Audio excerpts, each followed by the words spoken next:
जय गुरु जी, शुक्राना गुरु जी, अनंतम शुक्राना गुरु जी। मैं आप सभी के साथ एक संगत द्वारा किया हुआ सत्संग शेयर कर रही हूँ। आप इसे पूरा सुने और गुरु जी की इस ब्लेसिंग को आप सभी के साथ आगे शेयर करें ताकि संगत का भी भला हो सके। आप गुरु जी के साथ जुड़े रहना चाहते हैं तो इस चैनल को like, share, comment and subscribe करें ताकि आपको ऐसे और भी सत्संग आगे सुनने को मिले। जय गुरु जी, शुक्राना गुरु जी। एक बार ऐसे फिर हम लोग घर पे बैठे थे, तो हम लोग हमेशा वहां पर जाते और मंदिर में ऐसा रहता था कि सेवादार जो रहते थे वो किसी को भी सेवा के लिए बुला देते। वहां पर 100 150 लोग बैठे रहते, वो किसको सेवा के बुलाएंगे ऐसा कुछ नहीं रहता था, कोई नियम नहीं रहता, उनके दिलों में दिमाग में आएंगे किसी को भी उठा लेंगे। एक बार ऐसे हम लोग चाय पी रहे थे तो पता नहीं मुझे ऐसा आभास हुआ कि गुरुजी का मुझे गुरुजी की प्रतिमा मुझे दिखाई दी। तो मैंने इसको भी बोला, को भी बोला और लड़की को बोला कि गुरुजी का प्रतिमा दिखाई दे रही है। बोले पापा आपको तो है ना वो गुरुजी का ये सवार हो गया है। बोले तो आपको सब तरफ गुरुजी दिखे। मैंने नहीं सही में गुरुजी दिख रहे। तो जैसे वो देखने मैंने नहीं अभी तो गायब हो गए। मैंने कहा अभी तो दिखाई नहीं दे रहे गुरुजी। तो बोले नहीं कोई गुरुजी वगैरह नहीं हाथ दिखे। मैंने देखो अपन हम लोग जा रहे हैं ना। मैंने कहा फिर गुरुजी को मैंने बोला गुरुजी अगर आपने सही में मुझे दर्शन दिए हैं तो आज मुझे सेवा मिलेगी नहीं तो नहीं मिलेगी। तो मैंने कहा मैं मान जाऊंगा कि मैं झूठा हूँ। मैंने ऐसे ही बोला। तो हम लोग शाम को मंदिर गए, वहां पे 150-200 लोग बैठे थे।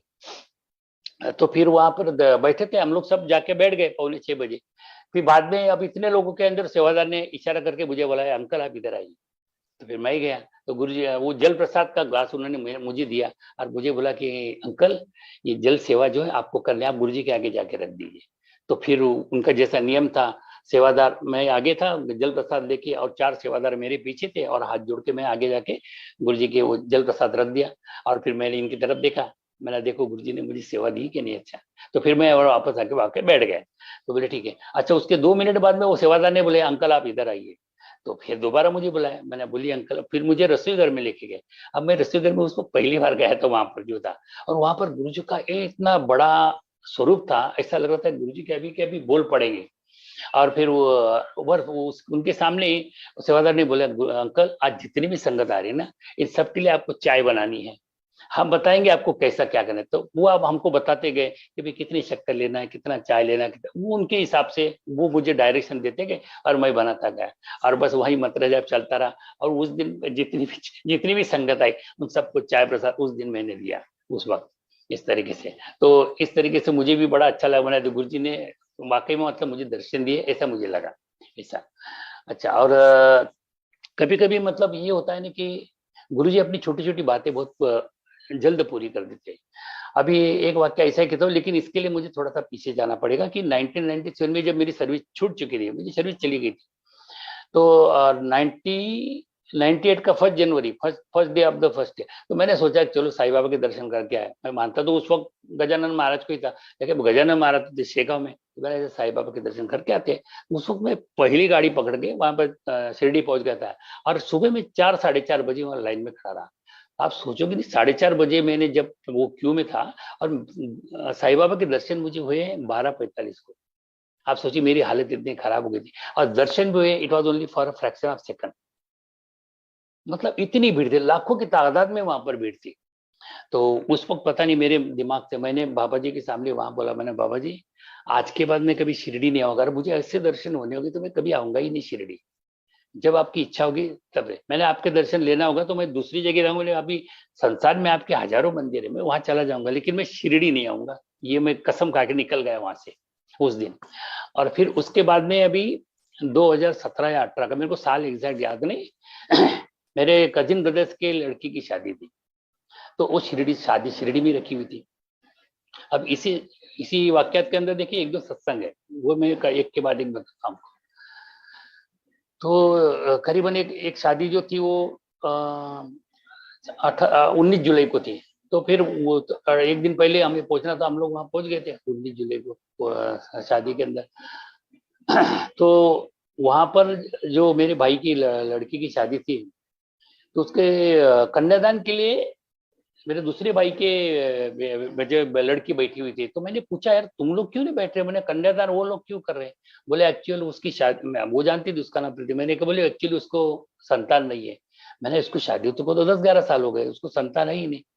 तो मैंने कहा तुमने कभी बताया नहीं मुझे, नहीं बोले कभी कुछ काम पड़ा नहीं उसका। तो ये मतलब ये दोनों भाई है, बड़े भाई और छोटे भाई। तो छोटे भाई की लड़की की शादी थी और ये बड़े भाई की जो लड़की थी, वो दोनों दामाद दोनों वो बैठे थे पूजा में, तो कर रहे। तो पता नहीं मेरे दिमाग में उस वक्त कुछ स्ट्राइक हो रहा, तो मैंने बोला मैं एक काम करना, ये सब होने के बाद में इसको बोलना कि मुझे मिलना है। मेरे दिमाग में गुरुजी की बात चल रही थी उस वक्त, मैंने इनको मैं बाद में बताऊंगा। तो मैंने मेरा दिमाग में था कि मैं इसको किसी तरह से गुरुजी से जोड़ू, बस ये मुझे उसको कहना था। तो मैंने उसको बोला भी था, मैंने बेटा ये सब हो जाने के बाद में तू मुझे जरूर मिलना, बिना मिले जाना मत। बोले हाँ। प्रॉब्लम हो गई, शादी वगैरह हो गई, वो बिना मिले चली गई। अच्छा, उसके बाद फिर 30 अप्रैल को शादी है। हाँ, तो अभी देखिए अभी बात, 30 अप्रैल को जब मैं शादी थी तो मैं सवेरे सवेरे 4 साढ़े 4 बजे पहुंच गया। 4 बजे पहुंचा तो जहां पर शादी थी वहां पर गया तो देखा तो वहां एकदम पूरा अंधेरा था, कोई था नहीं वहां पर। तो फिर मैंने इन लोगों को फोन लगाया, मैंने यार तुम लोगों ने तो एड्रेस दिया है। तो बोले नहीं बाबू, बोले शादी तो 12 बजे है। अरे मैंने शादी 12 बजे तो तुम बताएगा कौन, मैं तो पूरा फंक्शन भी नहीं बता दी। मैं तो आ गया हूँ और मैं यहाँ पे कोई भी नहीं। मैंने तुम लोग कब पहुंच रहे, नहीं बोले हम लोग 11 साढ़े 11 तक पहुंचेंगे। और मैं सुबह पहुंच गया था 4 साढ़े 4 बजे। तो मैंने कहा अरे भाई एक्चुअली बोले जल्दबाजी में हम लोग भूल ही गए। मैंने ठीक है अभी पहुंचो, मैं तो पहुंच चुका हूँ। तो अभी मैं क्या करूँ, 4 साढ़े 4 का टाइम में एक रिक्शा वाले को बोला, मैंने भैया तू कहीं पर भी मेरे। बोले सर आपको कहाँ मैं पहुंचाऊं, आज तो बोले वैसे ही लाखों लोग शिरडी में आए हो। बोले मैंने यार वो मैं कुछ नहीं जानता, तू मेरी कहीं भी व्यवस्था कर थोड़ा क्या। तो फिर मैं वो तुम करने आधा एक घंटा मुझे घुमाया और किसी पता नहीं थोड़ा शिरडी के थोड़ा आउटर में एक जगह कहीं से भी एक रूम दिला दी। वहां पर थोड़ा मैं फ्रेश वगैरह हो गया। अच्छा, तो फिर मैंने उसको ऐसे ही पूछा, मैंने अभी शिरडी आया, मैंने उसको पूछा, मैंने कि भैया बाबा जी के दर्शन हो सकते हैं शिरडी जी के। अरे बोले साहब आपके दर्शन में बोले अपने लाखों लोग आए, बोले आपको तो 7-8 घंटे लग जाएंगे बोले। और आजकल वो इन्फ्लुएंस भी चलता नहीं बोले, अगर आप 500 रुपये देंगे 1000 रुपये भी दोगे बोले तो आपको घंटा 2 घंटा तो मिनिमम लगेंगे। मैंने छोड़ दो यार जाने दो। तो फिर मैंने वहां से रिक्शा की और मैं चला गया सीधा अ, वहाँ भैरव जी के दर्शन करने के लिए। अच्छा मार्तंड भैरव के दर्शन, जैसे खंडोबा, मतलब देखिए खंडोबा जी जो है मार्तंड भैरव के अवतार है। मार्तंड भैरव शिव जी के अवतार है। शिव जी मतलब अपने गुरु जी, गुरु जी स्वयं ही महाशिव है, ये तो हमें बाद में पता चला है। तो जहाँ भैरव जी है वहाँ शिव जी है, जहाँ शिव जी है वहाँ गुरु जी है। तो मुझे गुरु जी के दर्शन करने थे तो मैं वहां पर चला गया। वहां पर मैं गया, खंडोबा जी के दर्शन किए, मार्तंड भैरव के दर्शन किए, वहां मैंने मंत्र जाप किया गुरु जी का और प्रणाम किया। तो मैंने उस वक्त मेरे दिमाग में मिला, मेरे गुरु जी शिरडी आया हूँ। वैसे तो शिरडी आके मेरे को 15-20 साल हो गए, ये मेरा मन था, मैंने गुरु जी के भी दर्शन हो जाए, साईं बाबा के भी दर्शन हो जाते तो ठीक है। मैंने ठीक है आपके दर्शन हो गए मुझे, मैं खुश हूँ। तो वहां मेरा सब, मैं वहां से प्रणाम करके वहां अच्छी शांति मिलती थी, वहां से दर्शन करके मैं 7 साढ़े 7 बजे में फिर भी उसी जगह गया जहां पर इन लोगों का रुकने का इंतजाम। वहां देखा, मैंने देखते क्या तैयारी हो रही थी, देखा तो वहां पर बस थोड़ी सजावट वगैरह वो लोग कर रहे थे, अभी तक कोई आया नहीं था 11 साढ़े 11 बजे। तो वहां मैं पहुंचा है तो एक कार आके रुकी, उन्होंने मुझे पूछा कि बोले ये लड़की वाले कब आने वाले हैं। मैंने वो तो 11 साढ़े 11 बजे। मैंने कहा आप, तो उसने बोला कि बोले मैं लड़के का मामा हूँ। वो जो बंदा आया था उसने बोला था कि मैं लड़के का मामा हूँ। मैंने अच्छा अच्छा। मैंने कहा मेरे मेरे भाई की लड़की है। बोले अच्छा, बोले आपसे मिलके बहुत खुशी हुई। तो बोले बोले अभी तो 11:30 बजे आने वाले, बोले आप क्या करोगे। मैंने आपको भी तो आना है ना। अरे बोले हम तो आई। मैंने अभी आप क्या करोगे। मैंने कुछ नहीं, बस वेट एंड वॉच। तो बोले चलो बाबा जी के दर्शन। अरे मैंने माफ कर दीजिए, बाबा जी के दर्शन नहीं होंगे। अरे आप चलो तो। उन्होंने बोला आप चलो तो सही मेरे साथ। तो मैंने ठीक है उनके साथ मैं गाड़ी में बैठा और वो पता नहीं वो गाड़ी एक जगह उन्हें पार कर दी। अब संगत जी आप बिलीव नहीं करोगे, विद इन 1 मिनट मैं समाधि के सामने था बिल्कुल। आप देखिए, मतलब इतने लाखों लोगों के अंदर गुरुजी ने मेरी इच्छा पूरी कर दी। मैं साईं बाबा के दर्शन के बिल्कुल समाधि के पास में था, मैं वहां 5 मिनट खड़ा रहा।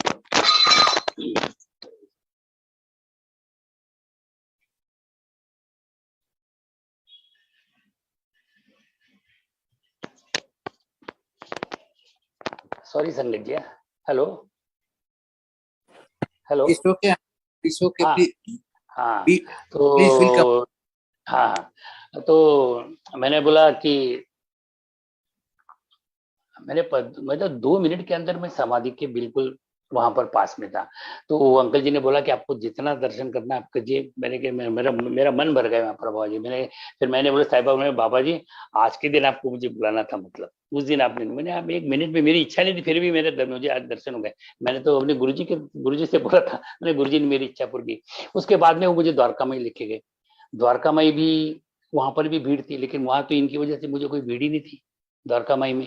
वहां पर उन्होंने मुझे उस व्यक्ति से मिलाया जो जिसकी पीढ़ी, मतलब बाईजामा जिसको साईं बाबा और मम्मी का दर्जा देते थे, उनकी तीसरी पीढ़ी वहां पर थी।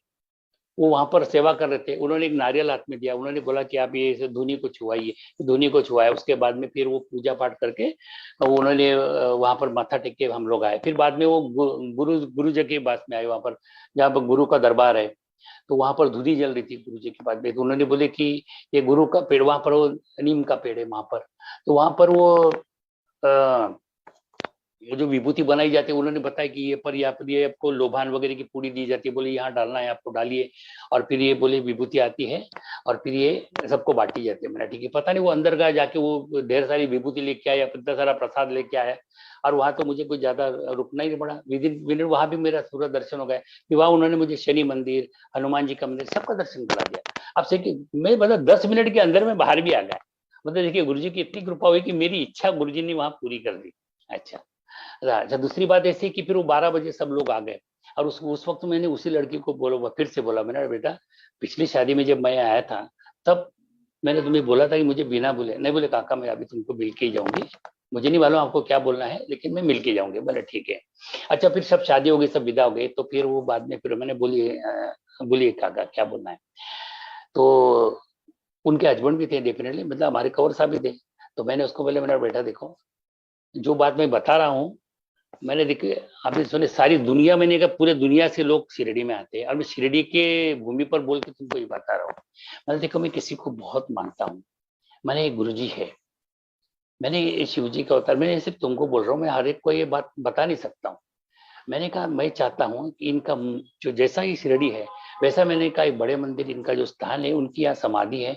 तुम जिंदगी में सिर्फ एक बार मैंने वहां जाके हुआ, मेरा दिल कह रहा अंदर से कि तुम्हें लड़का जरूर होगा, तुम बिना संतान के नहीं रहोगे, ये मेरा अंदर से मन हो रहा है, तुम सिर्फ गुरुजी से जुड़ो। बोले तो फिर गौर साहब भी बोले नहीं ठीक है अंकल हम जाकेंगे, एक्चुअली नजदीक तो है नहीं, बोले दिल्ली तो दूर है। मैंने जाने को आज तक दिल्ली को तो नहीं, लेकिन जाना जरूर। ठीक है, तो फिर भी उसके बाद में फिर उसको मैंने बोला मैंने बेटा ऐसा है, मैं सबको तो ये बात पता नहीं, सब लोग मैंने कहा बेवकूफ भी बोलेंगे, भैया शिरडी में तुम आए हो साईं बाबा के दर्शन करे, दुनिया से लोग आते, तुम बोले कि दिल्ली जाके दर्शन करो। मैंने देखो जो मुझे लग रहा है वो मैं तुमको बता रहा हूँ। मैंने अगर देखो अगर तुमको जाने में दिक्कत हो रही है तो तुम सिर्फ ये मंत्र जाप बोलो, ओम नमः शिवाय शिव जी सदा सहाय, ओम नमः शिवाय गुरु जी सदा सहाय। इतना मंत्र जाप तुम सुबह शाम बोला करो, और जब भी तेरा मन होगा तब तुम मैंने कहा उनके दर्शन को चले जाना, लेकिन दिल से बोलना, श्रद्धा से बोलना। मैंने कहा वो लेट्स ट्राई वाला हिस्सा मत बनना, क्योंकि लोग क्या करते हैं चलो कोशिश करके देखते हैं, मतलब भगवान की परीक्षा लेने जाते हैं लोग। श्रद्धा रखो तो तुम्हारा सब काम होगा। तो बोले हाँ जरूर मैं ऐसे करूंगी। तो उसके बाद में जो ऐसा हुआ है ना कि मैं जब भी उसको मैसेज करता था, कभी भी व्हाट्सएप करता था 2 दिन में 3 दिन में, तो मैं हमेशा जय गुरु जी बोलता था और वो भी मुझे जय गुरु जी का ही रिप्लाई देते थे।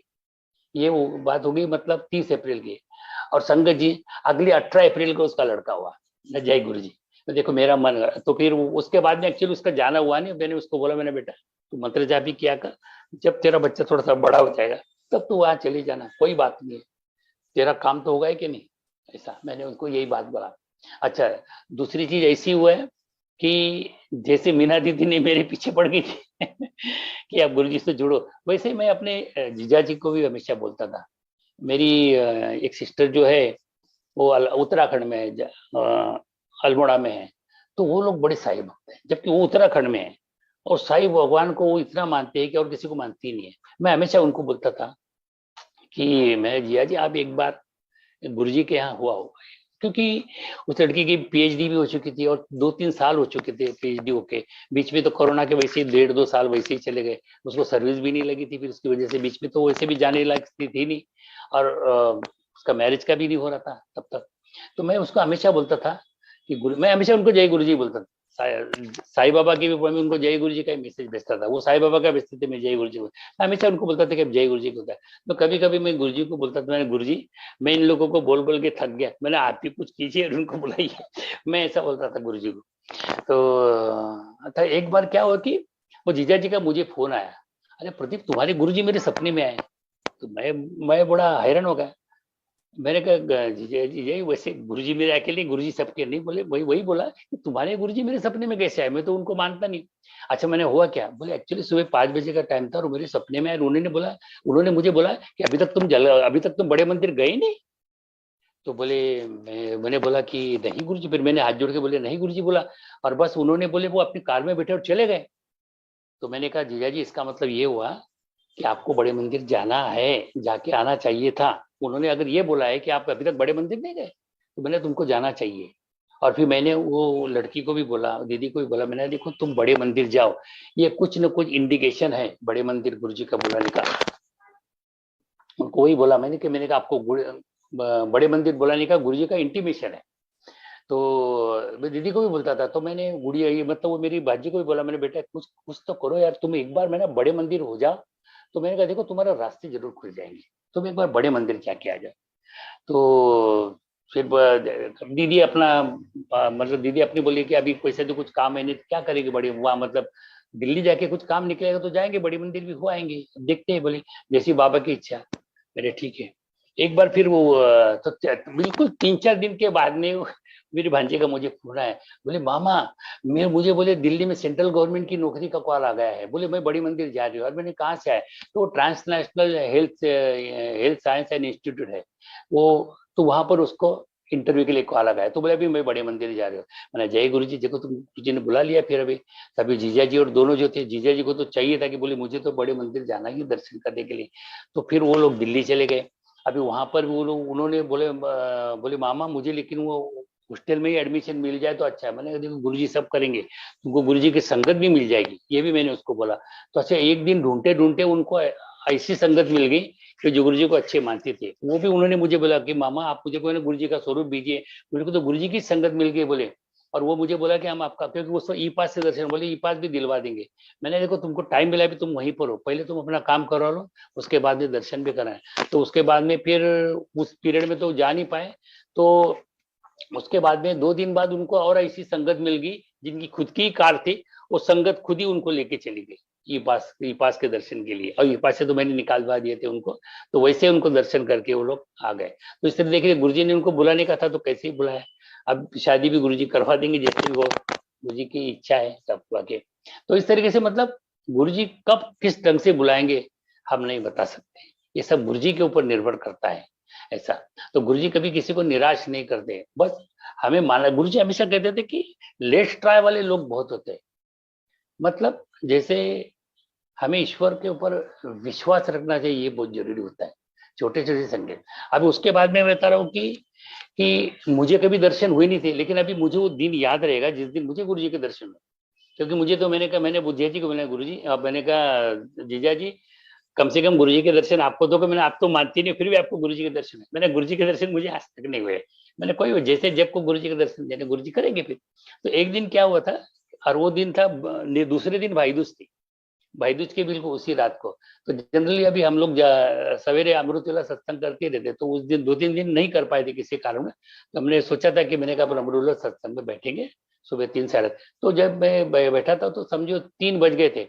तो 2:30-3 बजे थे। फिर मैंने कहा चलो थोड़ा आधा घंटे बाद फिर सो जाते, मैंने फिर सत्संग करेंगे ऐसा सोचा। तो मैं फिर सो गया। उसके बाद में मैंने देखा कि जहाँ जो रूम थी मेरी थी, मैं बेड पे ही बैठा हुआ था, और बेड पे ही बिल्कुल सफेद चोले में इतना प्रकाश फैला हुआ था और गुरुजी बैठे हुए थे। और गुरुजी किसी को कुछ ना कुछ चीजें दिए जा रहे थे अपने हाथों से। और मुझे लोगों के सिर्फ हाथ दिख रहे थे, बाकी कोई दिख नहीं रहा था, क्योंकि गुरुजी का इतना प्रकाश था, उनके इतनी आभा थी, मुझे कुछ दिखाई नहीं दे रहा था। और लेकिन व्हाइट चोले में बैठे थे। और वो ऐसा करते करते फिर उनकी ध्यान गुरुजी का मुझे मेरी तरफ गया। मुझे बोले तुम्हें क्या चाहिए। तो मैंने हाथ जोड़ दिया, मैंने गुरुजी आपका आशीर्वाद चाहिए। बोले इत्थे आ। उन्होंने था, बोले इत्थे आ। तो फिर मैंने वहां गया और मैंने गुरुजी के आगे मत्था टेका। और फिर उतर देखा तो पता नहीं गुरुजी के गले में क्या माला थी, क्या माला में कुछ तो थी, चमकदार माला थी, उन्होंने मेरे गले में डाल दी ऐसा। और फिर गाल दी। तो मैंने गुरुजी को प्रणाम किया और फिर मैंने आंख लगा ली। और थोड़ी देर बाद मैंने जब आंख खोली तो देखा तो कोई था नहीं। मैंने देखा कि आंटी तो बाजू में बैठी हुई थी और वो सत्संग कर रही थी। फिर मैं भी उठ गया और फिर मैं अपने वो मंत्र जाप शुरू किया। और मैंने कहा गुरुजी के दर्शन हुए अपने को। और फिर वो मैं फिर बाद में 2 घंटे का मैंने वो सत्संग सुना। मतलब अमृतोल्लास सत्संग अटेंड किया और सवेरे उठने के बाद में फिर मैंने आंटी को सारा अपना कैसा बताया। इस तरह से मेरे गुरु, लेकिन गुरु जी से मेरी कुछ बात नहीं हुई, पर उन्होंने इतना ही बोला कि तुम्हें क्या चाहिए। तो मैंने गुरु जी आपका आशीर्वाद चाहिए और क्या है। तो उन्होंने थे हाथों में जाके माथा टेक दिया और उन्हें गले में माला डाल दी, बस बाकी और कुछ बात हुई नहीं उनसे मेरी, इतनी। तो बस इस तरीके से गुरु जी से मेरा ये हुआ। और एक बार मतलब ये भी मतलब संकेत ऐसा होता है कि एक बार जैसे मैं उज्जैन जा रहा था, तो उज्जैन में मतलब मुझे सैटरडे बोलते, शायद कुछ अमावस शनि अमावस वगैरह कुछ थी, लेकिन किसी कारणवश मैं उज्जैन जा रहा था। तो जिस डिब्बे में मैं बैठा हुआ था ना, उस डिब्बे में मैं एक सवेरे सवेरे जो, तो मैंने कहा ऐसे मन में आया, मैंने यार पता नहीं इस बोगी में अभी कोई चाय वाला भी नहीं आया, चाय मिल जाती तो अच्छी होगा, ऐसे ही मेरे दिमाग में आ रहा था। बाद में एक अंकल बाजू में थे, वो पता नहीं अब उनका थर्मास वगैरह थे, चाय वो चाय वगैरह बना रहे थे, और बोले अंकल ये लीजिए चाय पीजिए। मैंने कहा ना जय गुरु जी। मैंने कोई कोई बात नहीं अंकल, मैं धन्यवाद, ऐसा। तो बोले मेरे में ऐसी बातचीत हुई। मैंने कहा आप कहाँ जा रहे हो। बोले, मैंने कहा नहीं मैं तो उधर किसी कारण जा रहा हूँ। मैंने आपने बोले मतलब मैं महाकाल के दर्शन के लिए जा रहा हूँ। मैंने आप कहाँ रहते हो। तो बोले हम लोग ठाकुर यहाँ रहते हैं, ठाकुर विलेज रहते हैं। मैंने आप ठाकुर विलेज रहते हैं और महाकाल के दर्शन के लिए आप उज्जैन आ रहे हो। तो मैंने आज दर्शन हो जाएंगे क्या। अरे बोले नहीं आज दर्शन नहीं होने, बोले क्योंकि बोले आज तो इसलिए बोले हमको लाइन में खड़ा रहना पड़ता है, इसलिए आज के आज मैं नहीं लौट सकता। नहा धो के हम लाइन में, बोले 6-7 घंटे तो लाइन में लग ही जाएंगे। अब हमको तो तुरंत रात को शाम को लौटना था। इसलिए मैंने कहा, मेरे दिमाग में एक ही विचार है। मैंने गुरुजी, मैं सोच रहा था कि आज महाकाल के दर्शन करके मैंने आप महाकाल के आऊंगा तो आपके दर्शन हो जाएंगे, तो आपके दर्शन तो मुझे होने से रहे। मैंने मैंने जय गुरु जी जैसी आपकी इच्छा। आज मैंने इतना ही सोचा, और वो ना पूरा कंपार्टमेंट था वो फूलों की सुगंध से भर गया, जबकि झाड़ू मारने वाला झाड़ू मार रहा था। और पूरा इतना फ्रेग्रेंस पूरे कंपार्टमेंट में, मुझे मतलब इंटेंस फ्रेग्रेंस था गुलाबों का। मेरे समझ में नहीं आया, तो मैं बोला यार गुलाबों की खुशबू कहाँ थी। बोला अंकल कहाँ गुलाबों की खुशबू है। फिर मेरे को एकदम स्ट्राइक किया, अरे मैंने गुरुजी ने हमको संकेत दिया कि तुम्हें दर्शन नहीं भी हो रहे महाकाल के, तो चिंता करने की बात नहीं, मैं तुम्हारे साथ में हूँ। तो वो फ्रेग्रेंस आप सोचिए, उज्जैन आ गया और उसके बाद में मैं घर पहुंचा, तब तक भी वो फ्रेग्रेंस मेरे साथ रही। वहां जाने के बाद भी वो फ्रेग्रेंस मेरी खत्म है। उसके बाद में फिर मैं महाकाल गया भी, और मैंने बाहर से प्रोजेक्टर पे दर्शन हो रहे थे वहां गए। उसके बाद में बाजू में हरसिद्धि का मंदिर था, उस हरसिद्धि के मंदिर में जाके भी बाजू में ही वहाँ शिव जी का था, वहां पर हम लोग जाके पूजा कर लिए। शिवलिंग था वहां पर, मैंने हाथ जोड़ दिए और पूजा कर ली। तो मेरा मन बड़ा अच्छा हो गया वहां पर, अच्छा लगा मुझे दर्शन। तो इस तरीके से देखिए गुरु जी ने मेरी इच्छा पूरी कर दी वहां पर। और वो अंकल को मैंने बोला, मैंने देखिए आप मेरी कभी एक बात जरूर याद रखना, मैंने आप वहां पर एक मंदिर है गुरु जी का आश्रम, वहां जरूर जाना। मैंने आप शिव जी को मानते हैं इसलिए मैं आपको कह रहा हूँ। मैं आपको फोर्स नहीं कर रहा हूँ, लेकिन आप ठाकुर विलेज में ही रहते हैं, वहां से 2 मिनट का रास्ता है। आप शिव भक्त हो इसके लिए मैं आपको, मैंने कहा मैं भी शिव भक्त हूँ इसलिए मैं आपको कह रहा हूँ वहां जाना जरूर। मैंने आप कितनी श्रद्धा से इतनी दूर से यहाँ आ रहे, वो तो आपके पास में विराज है वहां पर, तो आप उनको मिलना जरूर। बोले नहीं जरूर जाऊंगा, ये जरूर मैंने उनको बताया कि आप उससे जरूर मिलना। तो बोले नहीं ठीक है अंकल मैं जरूर जाऊंगा। तो इस तरीके से उस वक्त मेरा मतलब इच्छा वहां पर पूरी हो गई। मतलब इस तरह से फ्रेग्रेंस मुझे अच्छा मिला। आज भी सुबह का मैं बता रहा हूँ, मुझे मालूम था सत्संग करना था, आपकी मुझे ड्यूटी, जबकि मैं 6 बजे स्टॉप पे खड़ा था और मेरे इर्द गिर्द आप समझिए वो बटरफ्लाई मंडरा रही थी वहां पर स्टॉप पे। काली बटरफ्लाई काफी बड़ी थी, इतनी बड़ी, और वो ऐसे मंडरा रही थी। पर बाद में मैंने थोड़ा इधर आ जाके फिर बाद में फिर मेरे को स्ट्राइक हुआ। अरे मैंने देखो गुरु जी ने इंडिकेशन दे दिया कि भैया तुम्हें आज सत्संग करना है करके। तो इस तरीके से तो मतलब गुरु जी कुछ ना कुछ सांकेतिक भाषा में अपने को बता जरूर देते हैं ऐसा। तो कहने का मतलब ये है कि गुरुजी से जुड़ना इतना आसान है नहीं। गुरुजी की जब इच्छा होगी तभी हम उससे गुरुजी से जुड़ सकते हैं। और गुरुजी का मंत्र तो एकदम सीधा साधा है, ओम नमः शिवाय शिव जी सदा सहाय, ओम नमः शिवाय गुरु जी सदा सहाय, इसके अलावा कुछ नहीं। और गुरु जी के डुगरी जाने का भी हमें सौभाग्य प्राप्त हुआ कि मतलब डुगरी मतलब 31 को जैसे पुण्यतिथि रहती है उस टाइम के हम लोग बड़े मंदिर गए। लेकिन बड़े मंदिर का अनुभव मैं आपको बताता हूँ, बड़े मंदिर में जो पॉजिटिविटी है वो दुनिया में कहीं पर भी नहीं। ये मेरा अपना एक्सपीरियंस है, बाकी जब कोई खुद जाएगा वो पता चलेगा। देखिए बड़े मंदिर जो है, जैसे आप जब वहां जाओगे, बड़े मंदिर ही दुनिया के अंदर एक ऐसा बड़ा मंदिर है जिसकी आधारशिला स्वयं भगवान ने रखी है, गुरु जी ने, जो सर्वज्ञ सर्वशक्तिमान और सर्वव्यापी स्वयं महाशिव है। वो खुद बोले थे कि ये तो इन्हें अपनी संगत के लिए बना के मैं जा रहा हूँ। और वहां पर वो इतना बड़ा शिवलिंग है, इतना बड़ा शिवलिंग दिखाई वहां पर। मतलब शिवलिंग का मतलब वो होता है, शिव मतलब it is the combination of the dead body and the आत्मा एंड द शक्ति। वो परमात्मा का एक है, और बाकी जो जितने लोग हैं हम उसी के छोटे छोटे छोटे छोटे परमात्मा के आत्मा के एक आत्मा के रूप में सब इधर उधर मंडरा रहे, सभी को जाके विलीन उसी में हो गए। तो जब वो मृत शरीर को जब वो आत्मा जोड़ते हैं तब उसमें जान आती है। ये उसका एक सिंबॉलिक है शिवलिंग जो है। तो वहां से शिवलिंग जो है वो आसमान की तरफ दिखाई देता है, इतना बड़ा शिवलिंग। आप जैसे ही अंदर, और वहां पर गुरुजी ने बोला था कि जब भी आप बड़े मंदिर आओगे तो अपना अपना दिमाग, जितनी औकात आपके जूते चप्पल की है उतनी ही हर इंसान की, आप वही रख के आओ, उसकी जरूरत नहीं। अगर आपको कुछ लेके जाना है तो आप खाली दिमाग से अंदर आओ। अपने इफ बट किंतु परंतु की कैसे क्यों वो सोचने की तुमको जरूरत नहीं, आप सिर्फ वहां आओ अगर आपको कुछ पाना है तो। क्योंकि गुरुजी हमेशा, जब गुरुजी स्वयं उस वक्त थे तो हमेशा बोलते थे इफ्स और बट्स वाले बहुत आते हैं यहाँ पर आजमाने के लिए, जो आजमाने आते हैं उनका कभी कोई काम होता नहीं है। अगर काम आप ईश्वर पे छोड़ोगे तो वही होगा जो तुम चाहोगे, अगर तुम अपने ऊपर लोगे तो ईश्वर वही चाहेगा जो उनको चाहे, उनके हिसाब से होगा। फिर इस बात के लिए भी हमको तैयार होना चाहिए। और इस मंदिर में आपको ले जाने के लिए ना कोई फूल ले जाना है, ना फलहार लेके जाना है, ना मिठाई लेके जानी है, कुछ भी लेके जाना नहीं, आपको सिर्फ स्वयं को जाना है। वहां पर कोई पुजारी नहीं, ये पहला मंदिर जहाँ पर कोई पुजारी नहीं मिलेगा।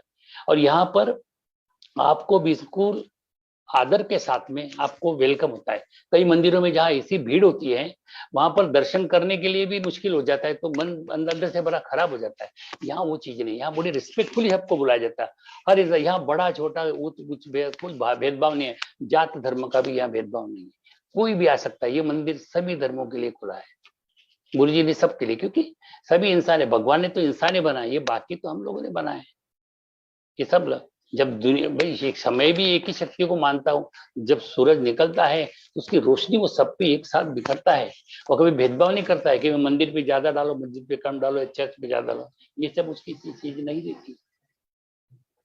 तो ये सब ईश्वर की मतलब ये है। तो बड़े मंदिर वो जगह अच्छी है। और उसी तरह से गुरु जी का जन्म स्थान जो है वो डुगरी है, तो डुगरी में भी हमको जाने का मतलब मौका मिला था, हम डुगरी भी चले गए थे, तो बड़ा अच्छा लगा था। वहां पर भी सेवा करी, वहां पर भी लाखों लोग आए थे, लाखों लोगों के दर्शन मतलब सेवा कि गुरु जी हमेशा देते थे, संगत ही उनका परिवार था। और हर संगत में इसलिए हम लोग बोलते जय गुरु जी की, पता नहीं किस संगत में गुरु जी स्वयं अपने को दर्शन दे दे, इसलिए सबको जय गुरु जी बोला जाता है वहां पर। तो वहां पर भी हमको सेवा का बहुत मौका मिला, मतलब हर जगह जो वेलकम होता है वो मेरा दिल से किया जाता है इस तरीके से ऐसा। तो बस मैं यही जरूर चाहूंगा कि जिंदगी में एक बार हर कोई एक बार बड़े मंदिर जरूर हुआ है, क्योंकि गुरुजी ने हमेशा बोला था कि यहाँ पर मैं 12 ज्योतिर्लिंगों की ताकत भर के जाऊंगा इस ज्योतिर्लिंग के अंदर। तो अगर इसके पास से भी अगर कोई गुजर जाएगा तो उसके भी सारे काम हो जाएगा, वो भी ब्लेस हो जाएगा, ऐसा गुरुजी का कहना था इस तरीके से। तो बस और क्या कहूँ, बस गुरुजी का जितना शुक्राना अदा किया जाए उतना कम है। अभी मैं यहीं पर अपना विराम देना चाहूंगा। और क्या कहूँ, मैं तो यही कहता हूँ कि मुझे तुमने दाता बहुत कुछ दिया है, तेरा शुक्रिया है, तेरा शुक्रिया है। न मिलती अगर दी हुई दात तेरी, न मिलती अगर दी हुई दात तेरी, तो क्या थी जमाने में औकात मेरी। तुम्ही ने तो जीने के काबिल किया है, तेरा शुक्रिया है, तेरा शुक्रिया है। मुझे है सहारा तेरी बंदगी का, है जिस पर गुजारा मेरी जिंदगी का। जो कुछ भी मुझको मिला तुम्ही ने दिया है, तेरा शुक्रिया है, तेरा शुक्रिया है। किया कुछ न मैंने शर्मसार हूं मैं, किया कुछ न मैंने शर्मसार हूं मैं, तेरी रहमतों का तलबगार हूं मैं, तेरी रहमतों का तलबगार हूं मैं। दिया कुछ नहीं बस लिया ही दिया है, तेरा शुक्रिया है, तेरा शुक्रिया है। मिला जो कुछ भी मुझको बदौलत तुम्हारी, मेरा कुछ नहीं सब है दौलत तुम्हारी। मिला जो कुछ भी मुझको सब है दौलत तुम्हारी, मेरा कुछ नहीं सब है दौलत तुम्हारी। उसे क्या कमी जो तेरा हो लिया है, तेरा शुक्रिया है, तेरा शुक्रिया है। मेरा ही नहीं तू सभी का है दाता, मेरा ही नहीं तू सभी का है दाता। तू सभी को है देता, सभी को खिलाता, तेरा ही दिया मैंने खाया पिया है, तेरा शुक्रिया है, तेरा शुक्रिया है। जय गुरु जी।